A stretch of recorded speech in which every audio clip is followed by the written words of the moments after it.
सबसे पहले कॉन्वेंट स्कूलों को कहा जाता था फ्री स्कूल्स, चले नहीं, बंद हो गए। अंग्रेजों की सरकार ने हिंदुस्तान में कुछ 350 कॉन्वेंट स्कूल चलाने की कोशिश की, एक भी नहीं चला। थोड़े दिन चला, बंद हो गया, चला, फिर बंद हो गया। बाद में अंग्रेजों की सरकार ने क्या किया कि हिंदुस्तान के कॉन्वेंट स्कूलों को चलाने के लिए जरूरी है कि जो अंग्रेजों की नौकरी कर रहे हैं हिंदुस्तानी ईस्ट इंडिया कंपनी में, उनको अपने बच्चों को कंपलसरी कॉन्वेंट स्कूल में भेजना ही पड़ेगा। और एक दूसरा काम और किया उन्होंने कि कुछ हिंदुस्तानी एजेंटों को खड़ा किया जो अंग्रेजी सिस्टम को इस देश में लागू करवाएं।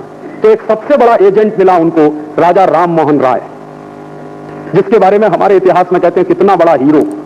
सच्चाई यह है कि वो अंग्रेजों का एजेंट था, बहुत कम लोग जानते हैं और हमारे इतिहास की किताबों में बताया भी नहीं गया जानबूझकर। राजा Ram Mohan Roy British east India company के कलकत्ता के ऑफिस में क्लर्क था, सिंपल क्लर्क था। उसको तैयार किया गया था कि तुमको हिंदुस्तान में अंग्रेजी का प्रचार करना।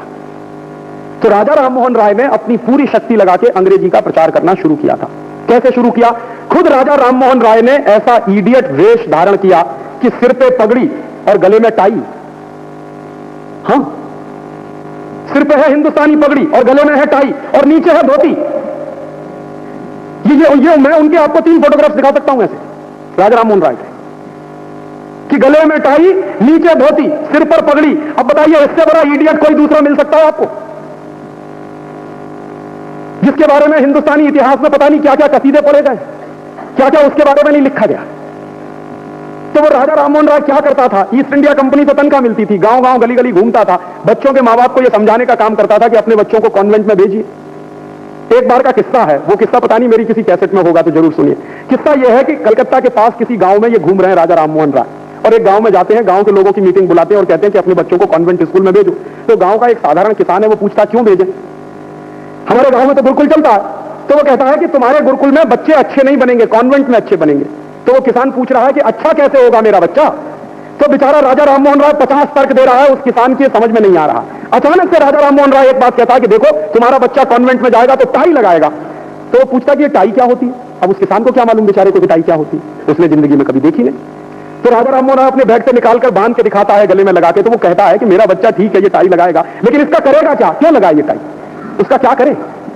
उसको जरूरत क्या है इसकी?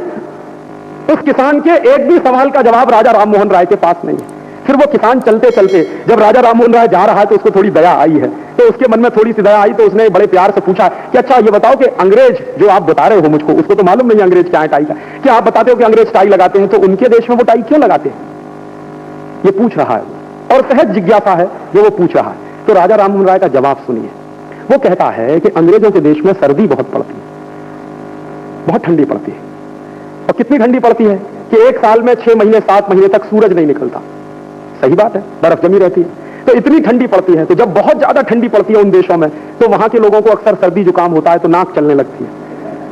तो वो बेचारे क्या करते हैं कि जेब में से रूमाल निकाल निकाल कर पोंछते रहते हैं। फिर उनको लगा कि ये रूमाल गले में क्यों नहीं लटका लें, तो नाक के भी पास रहेगा और पोंछने में भी सुविधा रहेगी। यह जवाब है राजा राम मोहन राय का।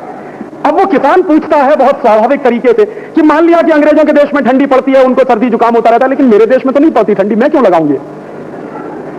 और मैं यही कहता हूं कि वो किसान हमसे ज्यादा बुद्धिमान था, जो किसी कॉन्वेंट में नहीं पढ़ा था। हम तो इतने बेवकूफ हैं कि इतने गर्मी पड़ने वाले देश में भी 3 पीस सूट और टाई पहन के बैठते हैं एयर कंडीशनर में।